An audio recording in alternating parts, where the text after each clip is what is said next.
अस्सलामुअलैकुम। आप देख रहे हैं गोरखनंदा अबरार कुरैशी। आपसे मुखातिब हूँ साहिब, यूट्यूब चैनल को सब्सक्राइब कीजिएगा। आखिरकार इमरान खान के हवाले से हतमी खबर आ गई। वो कहाँ हैं, किस हाल में हैं, इस हवाले से आपको अपडेट करेंगे। और सोहेल अफरीदी ने अडयाला जेल के बाहर एक बयान दिया है और अब भी पंजाब पुलिस और पाकिस्तान तहरीक इंसाफ के लोग आमने सामने हैं। नवाज शरीफ साहब बोले हैं और आपसे तू के ऊपर आगे हैं और उन्होंने बेशुमार जो बातें कहीं उसके ऊपर बड़ी तफसील से बात करेंगे। और आज ये भी इंकशाफ करेंगे कि मुस्लिम लीग नून से जब मियाँ साहब लंदन में थे तो शरीफ फैमिली से किस किस जर्नल ने, किस किस सहाफ़ी ने कैसे कैसे कब कब और क्यों माफ़ी मांगी। सुराब बरकत को गिरफ़्तार किया गया है। और सबसे पहले आप इस बात के ऊपर आ जाइए कि अडयाला जेल के अंदर से भी बयान जारी हो गया कि इमरान साहब जो खान साहब जो हैं वो खैरियत से हैं, वो ठीक हैं, वो बीमार नहीं हैं। लेकिन जब ये ख़बरें आई थी और भारतीय टीवी चैनल्स के ऊपर चली, अफ़गानिस्तान टाइम्स जो था या बलूचिस्तान के अंदर से कुछ जो जाली अकाउंट थे ट्विटर के, उसके ऊपर जब खबर चलाई गई तो अफ़गानिस्तान की खबर और बलूचिस्तान की खबर को वजह बना के भारतीय मीडिया ने जो है वो पूरा एपिसोड किया कि इमरान खान साहब दुनिया से चले गए हैं, उनकी डेड बॉडी को मूव कर दिया गया है। चूँकि भारतीय मीडिया का म्यार तो हमें पता है, उससे खबर दी नहीं गई, उसने खबर वहाँ से उठाई। और उन्हें बहाना चाहिए होता है, चाहे वो पाकिस्तान भारत की जंग हो, चाहे कश्मीर के हवाले से इशू हो, तो हमें उनका पूरा इम्तियाज़ पता है भारतीय मीडिया का। लेकिन अब ये जो पाकिस्तान तहरीक इंसाफ है, इनको ये करना चाहिए था कि जब इमरान खान साहब के हवाले से ये खबर आई, जो कि ये बात आज कर रहे हैं कि तशवीश है, सोहेल अफरीदी साहब ने कहा, तहरीक इंसाफ सड़कों पे आ जाती है और कहती है कि दिखाओ हमारा लीडर कहाँ पे है। उन्हें आज भी ये कहना चाहिए कि हम नहीं मानते जब तक हम इमरान खान को मिलना नहीं, जब तक इमरान खान की आवाज़ ना सुन लें, उनकी तस्वीर सामने ना आए, हम खुद फिज़िकली नहीं देखें, तब तक हम यकीन नहीं करेंगे कि वो किस हालत में हैं, किन हालात में हैं।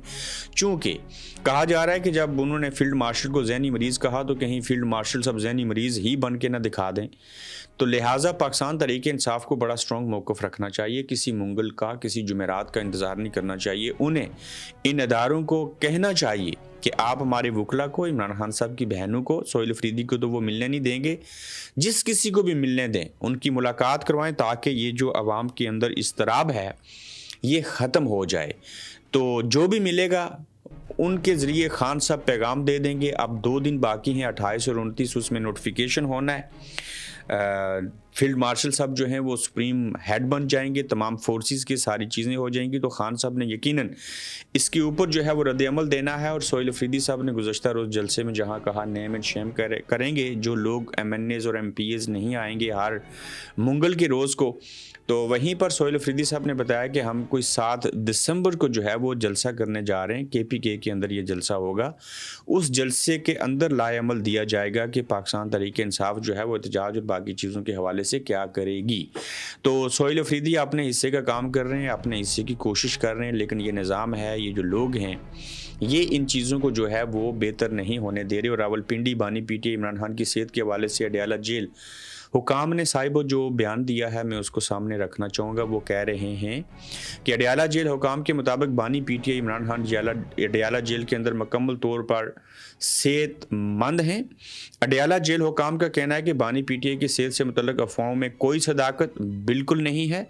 अडयाला जेल हुकाम ने कहा कि बानी PTI की सेहत का मुकम्मल ख्याल रखा जाता है, यानी कि इमरान खान अडयाला जेल के हुकाम के मुताबिक अडयाला जेल से मुंतकिल करने की खबर में भी कोई सच्चाई नहीं है और बानी PTI अडयाला जेल में हैं और सेहतयाब हैं।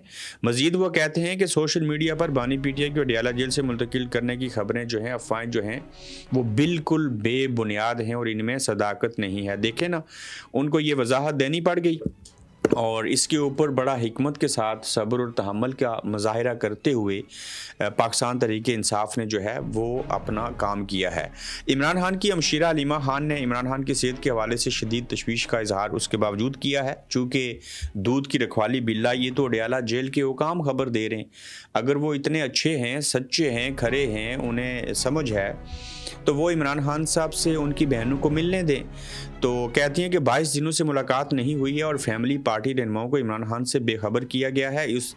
इसके साथ अफवाहों का बाजार भी गर्म है। ये एक तकलीफ दह मरहला है। हलीमा खान ने कहा कि इमरान खान की कैद के दौरान इन्हें कांटा भी चुभेगा तो मरीम नवाज, शहबाज शरीफ, मोहसिन नकवी और ताकतवर हल्के जिम्मेदार होंगे। साहिबो, एक बात याद रखिएगा, अभी तो अफवाहें आ रही हैं तो लोग मायूस, लोग दिल बर्दाश्ता है हो रहे हैं और दुखी हो रहे हैं पूरी दुनिया के अंदर और पाकिस्तान के अंदर जितने भी खान साहब के चाहने वाले हैं। लेकिन जब कभी कोई कुछ ऐसा करेगा या इमरान खान मादत के साथ अपनी मौत भी मार जाएं और वो जेल में उनके साथ ऐसे हो, कोई उनकी जान लेना ना चाहे, तो फिर भी ये जितने सियासतदान, उनके ख़ानदान, फैमिलियाँ, सूबे, GHQ, ये जो फील्ड मार्शल और बाकी लोग हैं, ये इनके सर बला जो है वो पड़ेगी और ये लोग जो हैं वो महफूज नहीं रहेंगे। और पता नहीं 9 मई और 26 नवंबर और ये बाकी किस्से कहानियाँ जो है ना, ये सब कुछ भूल जाएंगे।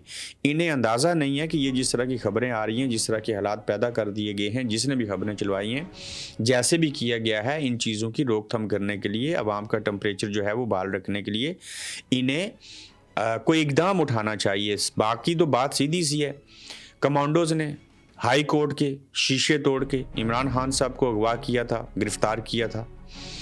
जब कमांडोज ही लेके गए थे तो उसमें अब ये सीधी सीधी जंग भाईजान ना तो फौज की है, ना इमरान खान तहरीक इंसाफ की है।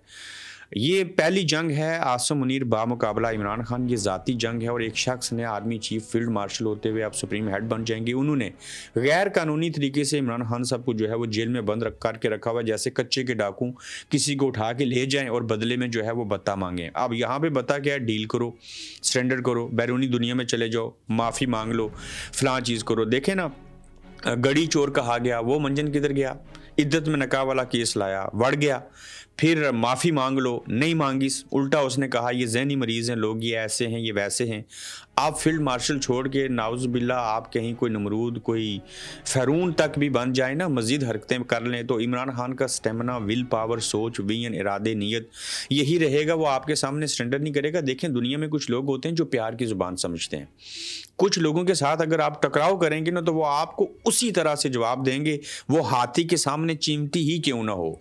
उसके लिए साहिब ज़रूरी होता है कि गैरतमंद हो इंसान। तो गैरत अंदर हो तो बड़े बड़े लोग जो हैं वो ठहर जाया करते हैं, वो क़याम करना शुरू कर देते हैं, उन्हें किसी के बारे में कोई फ़िक्र नहीं होती और वो जो सोचते हैं, वो जो समझते हैं, जो उनको अच्छा लगता है वही करते हैं। मौलाना अब्दुल कलाम आज़ाद ने एक बहुत अरसा पहले बात कही थी जो आपके सामने रखना भी ज़रूरी है। कहते थे कि मेरी कब्र पर आकर लात मारना, अगर कभी ऐसा वक्त ना आए कि पाकिस्तानी नौजवान अपने ही वतन से मायूस होकर उसके वजूद और उसके निज़ाम पर सवाल ना उठाए। तो उन्होंने कहा था कि मेरी कब्र के ऊपर आके लात मारिएगा, अगर किसी दौर में पाकिस्तानी नौजवानों ने उठ के जो है वो आवाज़ ना उठाए तो। अब उनकी कब्र के ऊपर लात मारने की ज़रूरत नहीं है क्योंकि उनकी बात सच साबित हो चुकी है।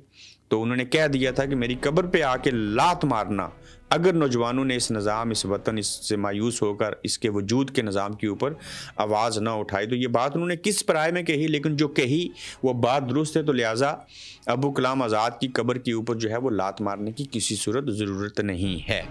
अब देखें कितनी चीज़ों के ऊपर इन्होंने लोगों को डाइवर्शन पे लगा दिया। और अब मैं आ जाता हूँ मियाँ साहब के हवाले से कि नवाज शरीफ साहब जो हैं वो आपसे तू के ऊपर आगे हैं और किन जर्नैलों ने शरीफ फैमिली से माफ़ी मांगी थी और वो किन का मुहासबा चाहते हैं और उनकी क्या मर्ज़ी है कि किसका हिसाब होना चाहिए, नाम क्यों नहीं लेते, हम बताएंगे। ये इतना साहिब दौरा में आ रहा है कि आप सोच नहीं सकते। एक तो मौसम अच्छा था, मियाँ साहब बाहर आए, मियाँ साहब ने तकरीर की, तकरीर करते हुए हमने जो बातें नोट की हैं, एक तो वो लाइव नहीं थी, कायदे इनकलाब हैं, मुस्तकबिल के फिर से चौथी बार के वज़ीर आज़म हैं, तवील एतकाफ़ के बाद जो है वो फिर मुतरक हुए हैं, 13% टर्न आउट के मुतनाज़ा इलेक्शन पर विक्ट्री स्पीच करने दोबारा से आगे, पहले 17 सीटें जीती और विक्ट्री स्पीच दे दी। अब 13% टर्न आउट आने के मुतनाज़ा इलेक्शन के ऊपर खुद इलेक्शन लड़े, खुद से जीत की और वहाँ पे विक्ट्री स्पीच करने आगे। आज भी पर्ची उनके हमरा थी और तकरीर फिर भी लाइव नहीं थी, उसको रिकॉर्ड के ऊपर लाया गया। मियाँ साहब की बड़ी एक खूबी मुझे पसंद थी, वो कभी इमरान खान को तू करके नहीं बुलाते थे, वो कहते थे इमरान खान साहब।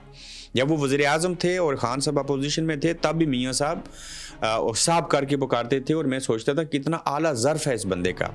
यकीन जानिए कि अब थोड़ी सी सादा अक्सरियत क्या मिल गई, जान के आगे जहाँ पे वज़ीर-ए-आज़म बनना चाह रहे हैं, जहाँ पे सारी चीज़ें हो रही हैं, ये आपस में भी एक दूसरे से बाय भी और बाकी चीज़ें भी मुखलिस नहीं है। चूँकि मसला ये होता है साहिबो कि जो इक़्तिदार है ना, ये बाप बेटे को और भाई को भाई से लड़वा देता है। तो अब मियाँ साहब कहते हैं ये जो इमरान खान है, तू करके पुकारते हैं और कहते हैं ठीक है उनकी अपनी मर्जी है करें, लेकिन मैं ये कह रहा हूँ कि पहले आप कहते थे जो पॉजिटिव थी। खान साहब ने हर कौन सा इनको गले में हार माले डाले हैं, वो भी तो तू करके पुकारते थे, लेकिन मियाँ साहब भी जो हैं वो उसी नैच के ऊपर आ चुके हैं। तो मियाँ साहब का ये सफ़र जो है आपसे तू वाला ये तय हो चुका है, और अब मियाँ साहब जो हैं वो कह रहे हैं कि इसका इमरान खान जो है इसको लाने वालों का एहतसाब होना चाहिए। तो साहिब वो बड़ी अहम चीज़ें मैं आपके सामने रखूँगा आज। जनरल बाजवा को किसने चीफ बनाया? मियाँ साहब आपने बनाया।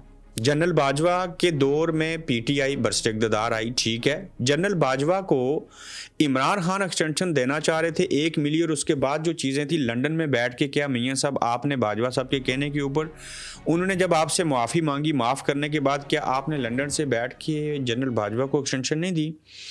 जिनका एहतसाब करना है वो तो जनरल बाजवा और जनरल फैज़ हमीद हैं। एक तो आप उनके नाम नहीं लेते, दूसरा कहते हैं जो इमरान खान को लेके आए थे उन्हीं को तो आपने एक्सटेंशन दे दी। तो फिर किस मुंह से आप कहते हैं कि जनरल बाजवा का और जनरल फैज़ हमीद का एहतसाब होना चाहिए? अगर एहतसाब करना था तो उनको एक्सटेंशन ना देते, एक्सटेंशन ना दे के इनको घर बेच के एहतसाब करते। खुद दें जनरल बाजवा को एक्सटेंशन, लंदन में बैठ के सारी चीज़ें करें, ख्वाजा आसिफ आपको उसके ऊपर कन्विंस करें, सब मामलात हो जाएं, और फिर आप कहते हैं कि उनका एहतसाब होना चाहिए। तो ये दोहरा मेयार नहीं, ये माज़रत के साथ मुनाफ़कत है। और मियाँ साहब आपको जनरल बाजवा ने मैसेज भेजा था, मेरे टॉक शो में इसहाक डार साहब ने कहा था कि 2 स्टार और 3 स्टार्स ने जो है वो माफ़ी मांगी है। कमरान खान उसमें साफ़ी थे जिन्होंने 8 मिनट का ऑडियो नोट आपको भेजा था, रो रहे थे, चीख रहे थे, चिल्ला रहे थे। आपको वो जो पापा जॉन्स पिज़्ज़ा वाले आसम थे, जंजुआ जो भी उनका नाम है, उन्होंने आपसे माफ़ी मांगी। आसिफ गफूर उसमें शामिल थे, फैज़ हमीद ने आपसे माफ़ी मांगी, जनरल बाजवा ने माफ़ी मांगी। आपने ये माफ़ियाँ इमरान खान साहब जब इक़्तिदार में आए तो उसके 9-10 माह के बाद इन्होंने कहा देखिए हम इस बंदे को, बाजवा साहब के अल्फाज बता रहा हूँ, जनरल बाजवा ने इसहाक डार साहब के ज़रिए मियाँ साहब से कहा कि देखिए हमसे गलती हो गई है, हम इमरान खान को लेके आए, ये साहब हमसे संभाले नहीं जा रहे, लिहाजा आप हमें माफ़ कर दीजिए, हम आपको दोबारा से हुकूमत दे देंगे, ये चीज़ करेंगे, वैसे करेंगे। अलग बात है बीच में कोविड आ गया, बाजवा साहब ने अपनी एक्सटेंशन ले ली और इन साहब ने इनको माफ़ भी कर दिया, और इस्टेब्लिशमेंट वो जो पहले इनके ख़िलाफ़ थी, जो इमरान खान की हमायत में थी, वो फिर 2019 के मिड में ही इनके साथ आ गए थे। तो आपने माफ़ भी कर दिया, सारी चीज़ें होगी। तो जिनको आपने माफ़ कर दिया था, तो आज मियाँ साहब आप कह रहे हैं कि उनका एहतसाब होना चाहिए, किस मुँह से एहतसाब होना चाहिए, कैसे एहतसाब होना चाहिए? तो लिहाजा आप माफ़ करने वाले हैं, आपके अंदर इतनी जुर्रत नहीं है कि आप कहें कि वोट को इज़्ज़त दी जाए। कहें ना, इसमें क्या हर्ज है अगर आप आज भी कह दें कि वोट को इज़्ज़त दो। मियाँ साहब आप ज़िमनी इलेक्शन जो हैं वो जीते हैं ना, तो आवाम ने वोट को इज़्ज़त दी है, आप ये कह दें। आपके मुंह से वोट को इज़्ज़त देने का लफ्ज़ जो है वो निकल क्यों नहीं रहा? यानी कि फिर आप ये ना कहें कि वोट को इज़्ज़त किससे दिलवानी है, आप कहें बस वोट को इज़्ज़त देनी है, वो बयानिया वापस ले आएँ। आप तो ये लफ्ज़ भी नहीं कह सकते। तो लिहाजा आप बड़े अरसा खामोश रहे, आप बाहर बैठे, लेकिन काश ये लाइव तकरीर होती, इसमें आम मीडिया होता, आपसे सवालात और जवाबात होते। लेकिन ये विक्ट्री स्पीच जिसको आप दे रहे हैं मियाँ साहब, ये विक्ट्री स्पीच वो नहीं है जब 2 तिहाई अक्सरियत आप लिया करते थे, जो कि जेन्युइन थी। आपने बहुत बड़ी पीक देखी है, आप 3 बार के वज़ीर-ए-आज़म हैं। तो जिन्होंने इमरान खान को लाया था वो भी जर्नैल थे, तो आपको जिस ज़ियाउल हक ने सियासत में लाया, आपको वज़ीर आला बनाया, उससे पहले पता नहीं वज़ीर ख़ज़ाना या किस चीज़ के ऊपर है, वरना तो आप फैक्ट्रियाँ रन करते, आप बिजनेसमैन थे, आप क्रिकेट खेलते, शायद इंटरनेशनल क्रिकेट खेल रहे होते। तो आपको भी लाने वाले जर्नैल थे और बाकियों को भी लाने वाले जर्नैल थे। तो लिहाजा ज़ियाउल हक को क्यों ना कब्र से निकाल के जो है उनको, जिनको सियासत में अब्बा कहते थे, फांसी पे फिर लटका दिया जाए, तो फिर एहतसाब होगा। तो ठीक है, इस तमाम में आप सारे लोग नंगे और गंजे हैं। सिर्फ क्या है कि इन तमाम सियासतदानों को शर्म और हया नहीं आती। तो लिहाजा वो बात कीजिए जिसका हकीकत के साथ जो है वो तल्लक हो। सुराब बरकत जो है कश्मीरी रावलाकोट आज़ाद कश्मीर से तल्लक है, siyaset.pk के लिए सब जानते हैं, वो काम करते हैं, बड़े बाजुर्द, बड़े दलेर सहाफ़ी हैं। उन्होंने ब्राज़ील में एक कॉन्फ्रेंस के अंदर जाना था और उसके हवाले से को अदालत ने जो है उनको इजाज़त भी दी, उनका वीज़ा भी था और जब एयरपोर्ट पहुँचे तो वहाँ से एफआईए ने उनको अगवा कर लिया। मैं इसको गिरफ़्तार नहीं कहूँगा, क्योंकि गिरफ़्तारी वो होती है अगर आपने कोई जुर्म किया हो। ये अगवा है और पता ही नहीं है किसने उठाया, कहाँ ले गए, किस केस में ले गए। जब अदालत ने इजाज़त दी तो उसके बावजूद आप जो है वो ऑफलोड कर रहे हैं लोगों को। ये कराची के अंदर से लोग उम्रे पे जा रहे हैं, आप ऑफलोड कर रहे हैं। इमरान रियाज के साथ यही चीज़ें होती रहीं। अरशद शरीफ बड़ी मुश्किल से वहाँ से किसी की मदद से वहाँ से निकल गए थे। अब सराब बरकत को जो आपने पकड़ा है, ये एक डाइवर्शन भी हो सकती है। आप यकीनन इनको छोड़ देंगे। आप पहले भी इनको गिरफ्तार करना चाह रहे थे, याद रखिएगा ये कश्मीरी भेड़िए हैं। ये शेर कम और भेड़िए ज़्यादा हैं, तो ये आपसे बाज आने वाले नहीं हैं। इन्होंने अपने हिस्से का काम पहले भी करते थे, बाद में भी करेंगे, मुज़ामत करते हैं। सराब बरकत को छोड़िए और जॉइंट अवामी एक्शन कमेटी को चाहिए कि ये भी एक कश्मीरी नौजवान है। ये कोई तासब की बात नहीं मैं कर रहा, तो आप कश्मीरी ही कश्मीरी के लिए आवाज़ उठाएंगे, बाकी तो पूरी दुनिया आवाज़ उठा रही है, तो उसके अंदर जान पड़ेगी। तो ये लोग आपके साथ शाना बशाना जॉइंट अवामी एक्शन कमेटी में कश्मीर और नस्ल होते हुए खड़े हुए। तो इंशाल्लाह सराब बरकत बाहर आ जाएँ तो कोशिश करेंगे उनके साथ जो है वो बातचीत भी हो जाए, उनका इंटरव्यू भी कर लिया जाए, ये ज़रूरी है। लेकिन इस तरह की जो गिरफ्तारियां हैं, ये जो अगवा किया जा रहा है, ये नहायत ही गलत है। पहले भी गलत था, अब भी गलत है और आइंदा भी कोई करेगा तो उसको गलत ही तस्वर किया जाएगा। आपके जहन में क्या है कि पाकिस्तान तहरीक इंसाफ को ये जो इमरान खान से नहीं मिलने दिया जा रहा, ये जितनी भी चीज़ें हो रही हैं, इसके ऊपर क्या करना चाहिए? आप अपने तौर के ऊपर क्या सोचते हैं? तो ज़रूर अपना फीडबैक दीजिएगा, अपना ख्याल रखिएगा। तो जल्द इंशाल्लाह आपसे फिर मिलेंगे। आप देख रहे हैं गोरखधंधा अब्रार कुरैशी के साथ।